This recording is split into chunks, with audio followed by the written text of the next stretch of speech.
देखो, परमात्मा ने हम सभी लोगों को बहुत सारी चीज़ें प्रदान की है। उसमें बहुत कुछ बाहर की दुनिया में है और बहुत कुछ हमारे आपके अंदर में है।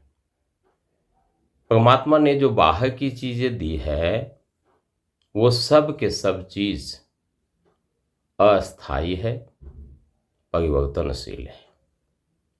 हमारे अंतरतम की जो चीज़ है, वो अस्थाई है, अजर है, अमर है और वह हमारा सच्चा सहयोगी है।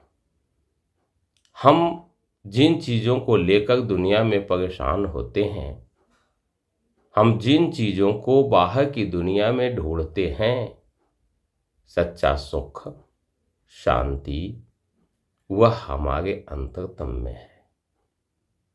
परमात्मा भी हमारे अंदर है। परमात्मा एक ही है, कण कण में मौजूद है। वह आपके अंदर भी है, वह मेरे अंदर भी है। लेकिन दुनिया के लोग उससे अनभिज्ञ होने के कारण बाहर की दुनिया में ढूंढते हैं। इसी के कारण वह सच्चा सुख और शांति से दूर रह जाता है। दुनिया के लोग क्या करते हैं? परमात्मा का पता नहीं, अपने अंदर परमात्मा को ढूंढते नहीं, वह बाहर की दुनिया में परमात्मा का एक तस्वीर उतार लेते हैं और उसी में लगे रह जाते हैं। अंदर में स्थित परमात्मा भी इस बात को सोचकर दुखी हो जाता है कि कोई परमात्मा की खोज नहीं करता, परमात्मा के पास जाना नहीं चाहता, बल्कि उसने तो कल्पना करके उसकी एक तस्वीर बाहर की दुनिया में रख लिया है और उसी से वह संतुष्ट है। दिन प्रतिदिन वह उसी परमात्मा की उपासना करता है जिस परमात्मा के तस्वीर को उसने बनाया है। जिस परमात्मा ने सबको बनाया है, उस परमात्मा की न तो खोज करता है, न उसकी उपासना करता है। वह कल्पना करके जो एक तस्वीर उतार लेता है, उसी की पूजा में, उसी की अर्चना में, उसी में अपना भक्ति भाव अर्पित करते रह जाता है। तो एक व्यक्ति सत्य से बहुत दूर होता है। यह भवसागर क्यों कहते हैं संसार को? इसका एक ऐसा सिस्टम बना हुआ है कि हर व्यक्ति दुनिया में आने के बाद भ्रमित हो जाता है। सत्य क्या है? हमें जो जानना है वो कहाँ है? हर चीज का डुप्लीकेट यहाँ पर मौजूद है और आदमी उसी में खो करके रह जाता है। यह भवसागर यही है। सत्संग क्या करता है?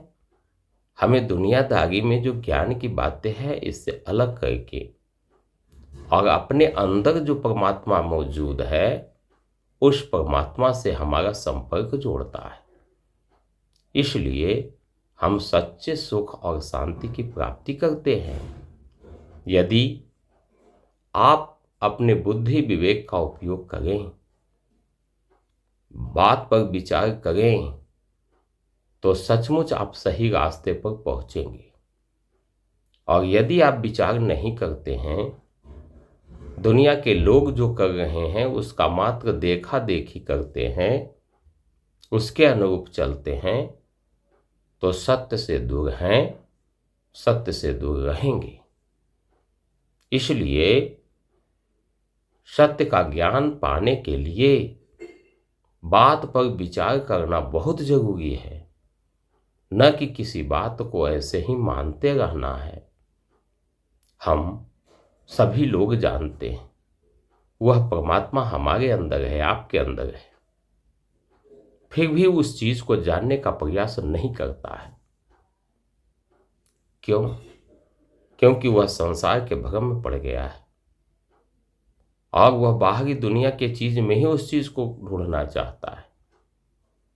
हर बात स्पष्ट होते हुए भी, जानते हुए भी उस चीज को इग्नोर करता है, भगवान कृष्ण ने खुद कहा, इन आंखों से मेरा दर्शन नहीं होता है। दुनिया के लोग क्या करना चाहते हैं? क्या यह सच्चाई नहीं है कि दुनिया के लोग इसी दो आंखों से भगवान का दर्शन करना चाहता है और इसी से तृप्त हो रहा है? उस बात का इग्नोर करता है। भगवान कृष्ण ने क्या कह दिया, हमको क्या लेना देना है? हमको तो इसी आंख से भगवान का दर्शन करना है, नहीं होता है फिर भी करना है। ये कैसी मूर्खता है, कैसी विडंबना है। जो मार्ग बताया जा रहा है, यह रास्ता हम तक पहुंचने का है, तो उस रास्ता को हम छोड़ करके किसी मनमानी रास्ता का आचरण करेंगे, उसका अनुसरण करेंगे, तो लक्ष्य हमारे लिए बहुत दूर हो जाएगा। लक्ष्य के करीब हम तभी पहुंच सकेंगे जब सही रास्ते पर आगे बढ़ें। कबीर दास ने एक भजन में कहा, सुनी सुनी आवे मोहे हासी, पानी में मीन प्यासी गे। और उन्होंने कहा, आत्मज्ञान बिना नर भटके, क्या मथुरा क्या काशी। तुम कहीं चले जाओ, आत्मज्ञान नहीं है तो तुम दिन रात संसार में भटकते रह जाओगे, कुछ हासिल नहीं होगा। कुछ हासिल यदि करना है, सचमुच में जीवन का लाभ प्राप्त करना है, तो आप बाहरी दुनिया के साथ साथ अंदर की दुनिया में भी प्रवेश करिए। एक ही दुनिया को देखते मत रहिए। परमात्मा ने कुछ अंतरतम की चीजें जो दी है, उसका लाभ हासिल करिए और तभी जीवन का लक्ष्य प्राप्त होगा। आप जिन चीजों के लिए भटक रहे हो, अंतरतम में सारी चीजों का समाधान है। अंदर में वह बैठा हुआ है जो पूरे सृष्टि का मालिक है, सबका स्वामी है। इसलिए उससे प्रेम करो और तब जीवन लक्ष्य सफल होगा, जीवन लक्ष्य की प्राप्ति होगी। इसलिए मैं हमेशा कहता हूं कि किसी चीज की कल्पना करके, किसी का अनुसरण करके चलने से अच्छा है विचार करके और अपने अंतरतम का मार्ग ढूंढ करके पहले स्वयं को समझिए, तभी आपको अपना जीवन समझ में आएगा और तभी जीवन का कल्याण होगा। और इधर उधर की बातों में नहीं पड़ें। आप परमात्मा को अपने अंतर में ही ढूंढें। लोगों ने कहा है घट में पर दूर बतावे। आज दुनिया की बात तो यही है। परमात्मा हमारे घट में है, आपके घट में है, आपके शरीर में है। लोग आपको कह रहा है कि परमात्मा दूर में है। वह दूर कहाँ है? जो आपके तन में है वह दूर कहाँ है? इतनी सी बात भी लोग को समझ में नहीं आती है और लोग दूर बताता है और लोग दूर जाते हैं।